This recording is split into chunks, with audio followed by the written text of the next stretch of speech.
Business Value podcast. This podcast is brought to you by Mastery Partners, where our mission is to equip business owners to maximize business value so they can transition their business on their terms. Our mission was born from the lessons we've learned from over 100 business transactions, which fuels our desire to share our experiences and wisdom so you can succeed. Now here's your host, CEO of Mastery Partners, Tom Bronson. Hi, this is Tom Bronson, and welcome back to Maximize Business Value, a podcast for business owners who are passionate about building long-term, sustainable value in their businesses. This podcast is part of our series with speakers from the upcoming Business Transitions Summit.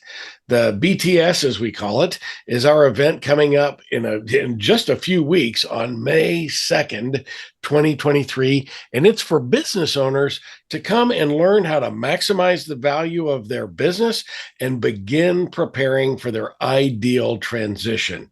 You know, the sad fact is that every business on the planet will eventually transition. And it's our opinion that those transitions happen better by design than by default. And so come to the Business Transitions Summit and learn how to transition your business on your own terms. Registration is now open at businesstransitionssummit.com. That's transitions with an S, businesstransitionssummit.com. In this episode, I'd like to welcome our guest, Bert Copeland. He is the founder of New Life CFO. Bert will be one of our featured speakers at the Business Transition Summit, and he will be talking on the topic of the dreaded due diligence. So welcome to Maximize Business Value, Bert. Wow, that was quite an introduction. I kind of sound like, maybe the Darth Vader song ought to be coming in or something like that. Bum, bum, bum, bum. Exactly. That is, hopefully it doesn't come across that heavy when we actually do the presentation. No, but it's one of those topics that everybody needs to know about, right? I mean, I did a series of podcasts and blogs on what I call the dreaded due diligence, because it can sure be a challenge. But I'm not going to say anything about that. We'll get into that, and I hope that folks will come to your presentation because it's something that they really need to learn about. Before we get there, tell us a little bit about New Life CFO. Yeah, so I started New Life CFO Services back in 2013. And it was really the genesis from my prior business. So previously, as a CFO of a large commercial construction company, became president, and then I bought the North Texas operations. And when I bought it, it was $7 million that I bought out of the $70 million. We quickly grew that from $7 million up to $24 million, going towards 30 fast within just a few years. But in that third year was the Great Recession. And I literally went from a run rate of over $2.5 million a month in revenue down to $325,000. Oh, ouchie. Yes, sir. Yes, sir. Ouchie is the nicest words I've used around that. Yes, but this is a family podcast. Yeah, exactly. But the interesting thing was I was blessed because I had fantastic staff and experience in doing turnarounds and workouts and bankruptcies and stuff like that. So we got the company turned around 2009. So that happened in 2008. 2009 was my most profitable year, but I really had an epiphany about, oh my goodness, if I can step in this bear trap and barely get out, what about the average entrepreneur? And so I became very passionate about, I need to go out and serve the entrepreneurs of the world because they need help in making sure that their dreams become reality. Because they started their businesses with a big dream, which is always a great discussion about what is your big dream? Why did you start this business? And so I ultimately sold my business off to a strategic buyer. I didn't even know what a fractional CFO was, but we just went out there. And what makes us a little bit unique is we only hire CFOs that have an operating background in addition. So our CFOs have also served as a COO, a general manager, president. A couple of us have owned our companies because we think it's really important to have sat on the other side of the desk and be an empathetic partner to the person who has all their chips on the table. And I'll tell you what, I am virtually unemployable now because I love what I do. And there's no way I'm going back to a regular job. It It's great to help people understand what really creates value in their business. Did that kind of cover it? Yeah, that is great. It's funny when you talk about entrepreneurs' big dreams. Many times their big dreams turn into big nightmares. And so they need folks like New Life CFO to come in and help them to really get back on track, to really getting back to what that dream is, right? So many times they start it, they have that big dream, and then they just get caught in the day to day and they forget what the dream was, right? And Not only that, they don't even realize where part of the dream is becoming a nightmare, but they don't see it for what it is. That's right. That's right. And that's why I love that you teed up this whole business transition summit, because it's a huge reality check into, do you really understand what's going on with your business? Do you really understand what adds value if you're going to take it to the table and try and sell it? And I'll tell you, most people wait until the 12th hour. Like suddenly Tom comes to me and wants to buy my business. I get away from the Zoom screen. I do a happy dance over here. And then I come back and I pray that it's just going to work out. And it's really so sad. That's why I'm passionate about being involved in this. And thank you very much for the invite. And I am so glad that you're a part of it, because I love what you guys are doing over at New Life, just the help that you're giving entrepreneurs. And you're right, every entrepreneur needs to learn this, not only your session, but all of the sessions that we're going to have and all the speakers that we're going to have. Let's focus in on your session. You're speaking on one of my favorite subjects, get your skeletons out of the closet, talking about due diligence. So, and that's at the upcoming, of course, Business Transition Summit. Tell us a little bit about what you're going to cover in this session. Well, I just honestly, I kind of feel like the session should be entitled, Get Your Landmines Out of the Closet. Right. Yeah. I'm sorry I didn't make that suggestion earlier, but it's much more of a visceral reality. Tom, the stunning fact for me is, and what we become very passionate about, is people invest their livelihood, they invest their time and effort into building a business, and it's usually 65 to 85% of their net worth.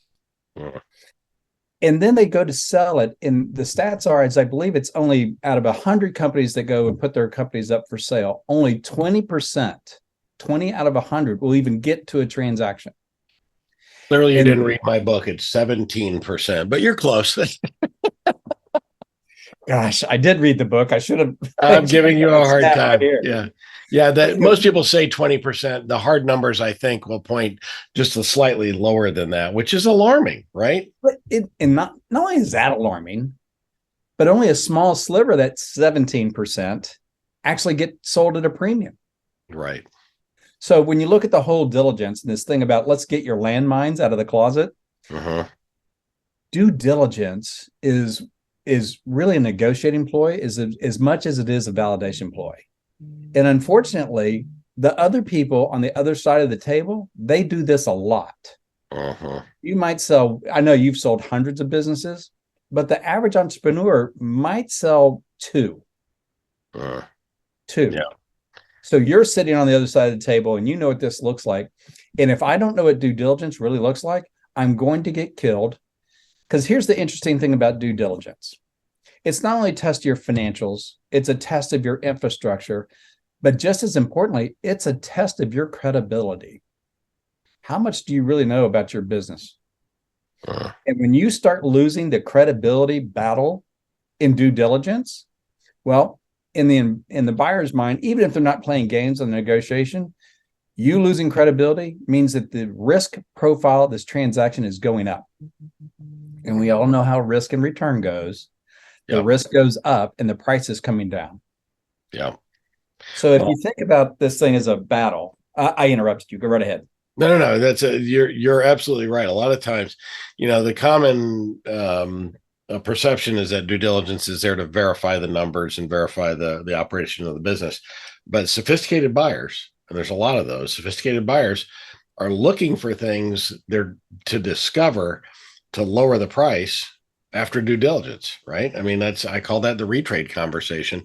And that happens many times. Very few transactions that I've ever heard about or talked with folks about have come back after due diligence and didn't have a new price. So a lot of folks think that at the beginning, when you get that LOI, a letter of intent that now we've got the price.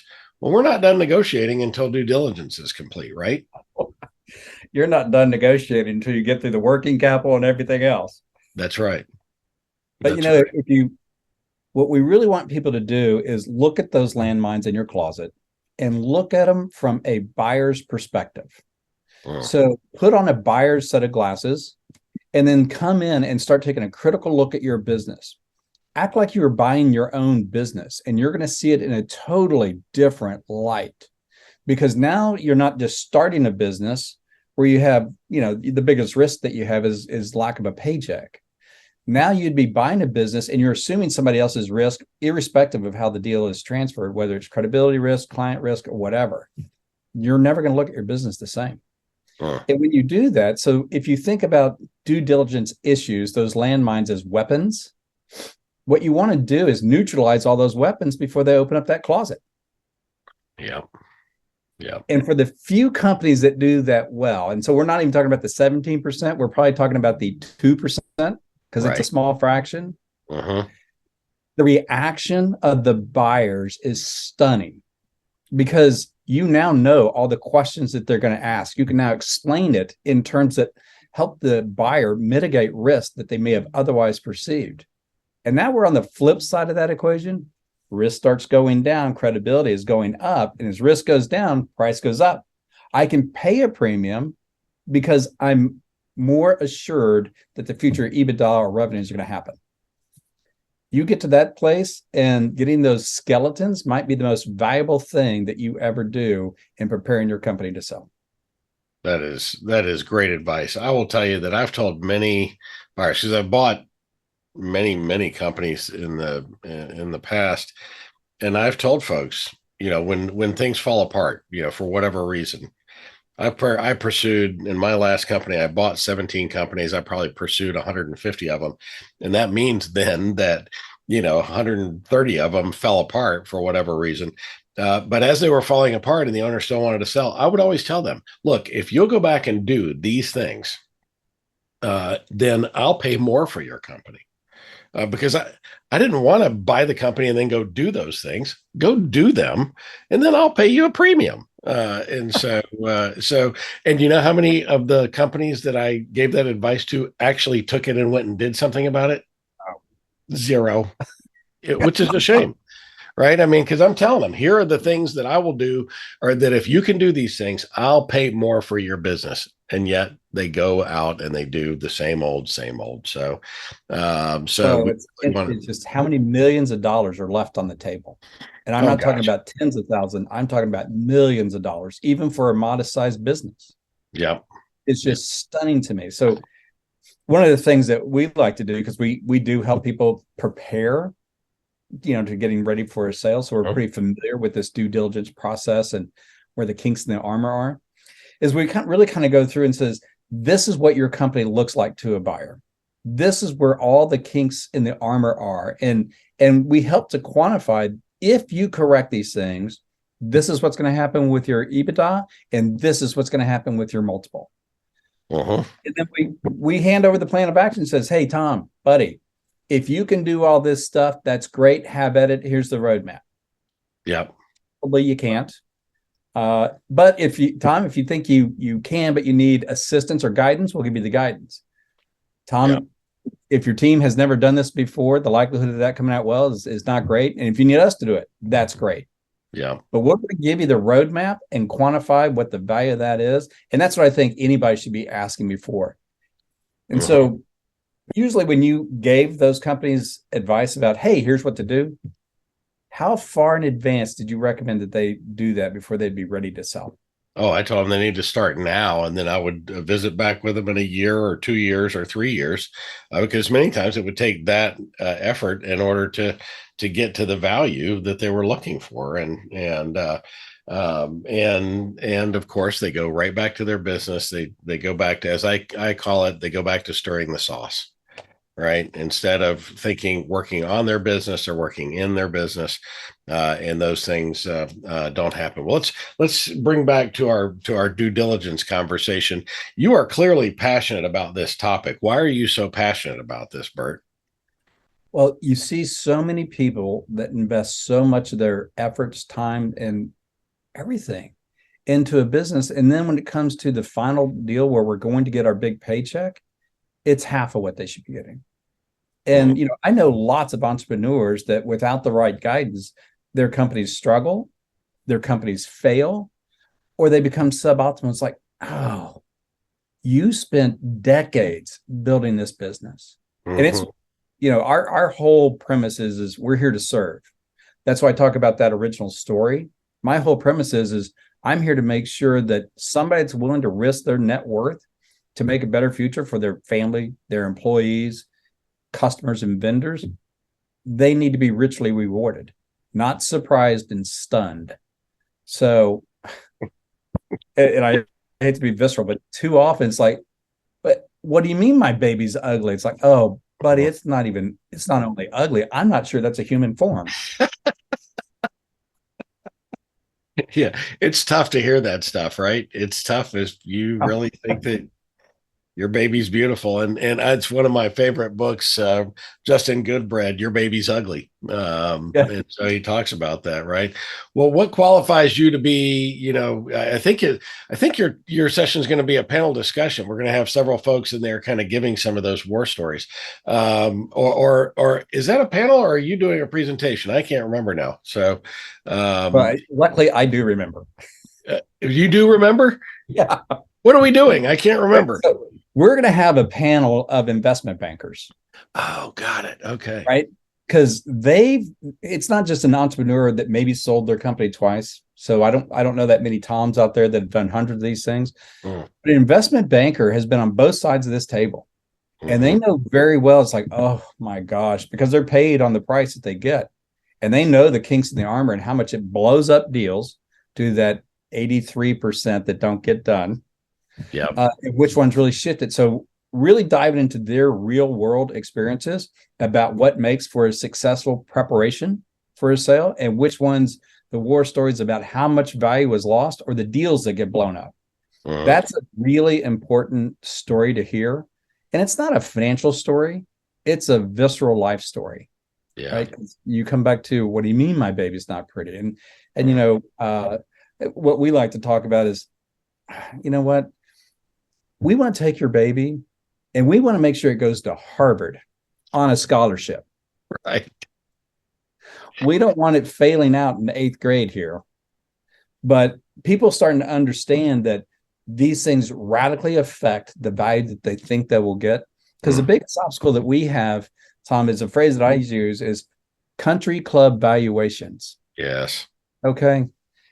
So if your buddies around the 19th hole are telling you about the great multiples of your business, and you're kind of licking your thumb going, there I go, that's the value of my business, you have no flipping clue.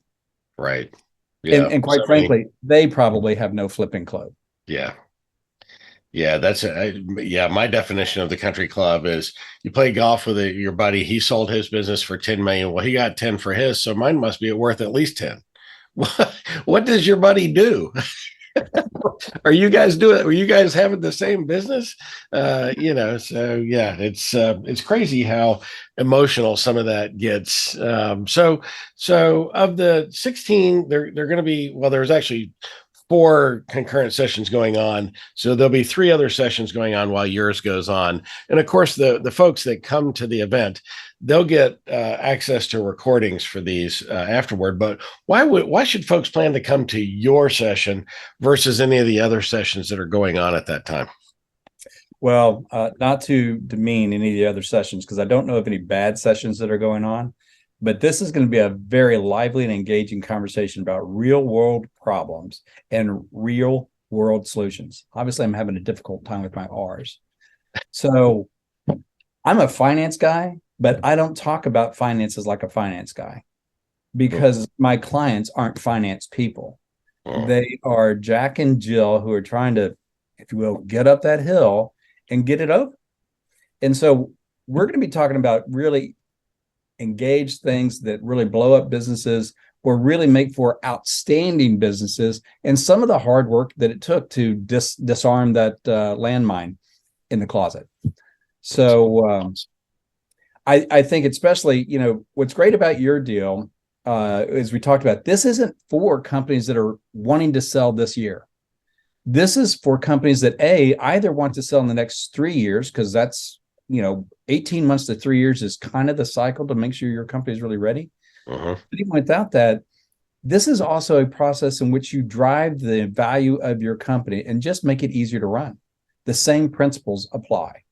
Yeah. So when we're talking about due diligence, it sounds like it's a transactional thing.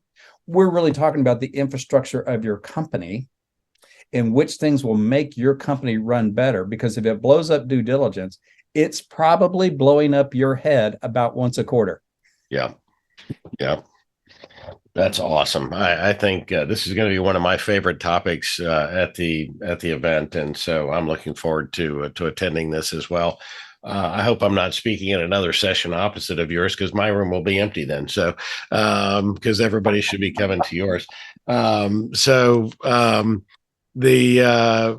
podcast is all about maximizing business value, and you've got a lot of experience in this. Bert, if you had to pick one thing to give a recommendation to business owners on building long-term value in their business, what would that one thing be? Know your numbers and use accrual accounting.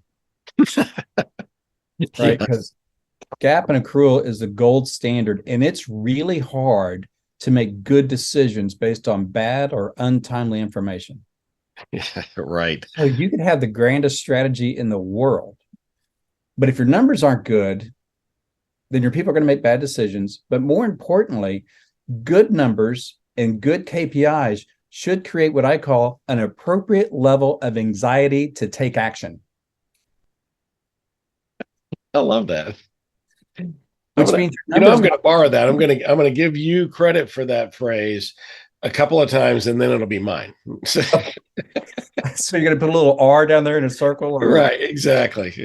No, that is awesome. That's the real key, because that means that your numbers are not only accurate, right? So that's table stakes. Now they're meaningful and they're insightful for changing the future, because your numbers, they're nothing more than a historical reflection of your people, decisions, behaviors, processes, and systems. Well, you said you know your numbers and use accrual accounting. My argument would be, if you're not using accrual accounting, you don't know your numbers. Oh, absolutely. Now, there are a couple of industries where cash accounting is important, but accrual, I think, is the way. 99.9% of all businesses should be running that way. Well, we're running out of time, but let me ask you a bonus question here, Bert. Hopefully your 18-year-old self would listen to you. Mine wouldn't listen to me, I guarantee. What advice would you give your 18-year-old self? Oh gosh, that's always a tough question. Probably the most important thing is to find what you're passionate about as soon as possible in life. And don't think about how much money I make about the passion. Just think about how much you enjoy the passion. Because I started out in public accounting and audit, and I still describe audit as being skinned alive with a butter knife. Not fun, huh? No, not fun. But fun. What I do now, I love it. I could not be happier. Yeah. So find your passion as soon as possible. Don't worry about the money associated, because passion creates its own uniqueness. And with uniqueness is value, and with value is reward. That's awesome. How can our viewers and listeners get in touch with you? Let me see. The easiest way is you can give me a ring at 214-315-2275. Or my email address is bertc@newlifecfo.com. Awesome. Bert, thank you for this. Thank you for your passion. Thank you for your wisdom. And thank you for being part of this podcast and the Business Transition Summit. Well, I appreciate the invite, Tom. Always great talking to you. Likewise. You can find Bert Copeland at newlifecfo.com or on LinkedIn. And of course, you can always reach out to me, and I will be happy to make a warm introduction to my good friend, Bert Copeland. This is the Maximize Business Value podcast, where we give practical advice to business owners who want to build long-term sustainable value in their business. Be sure to tune in each week and subscribe to the channel wherever you found this podcast. That way, you'll never miss another episode. Until next time, I'm Tom Bronson, reminding you to register for the Business Transition Summit today at businesstransitionssummit.com so you can learn how to maximize business value.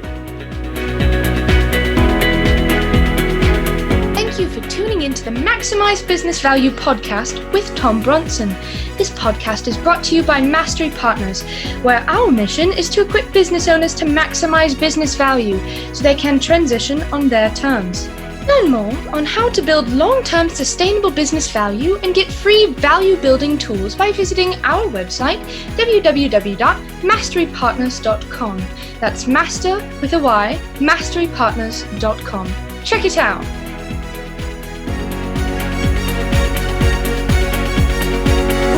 That was perfect. I wouldn't make any changes on that.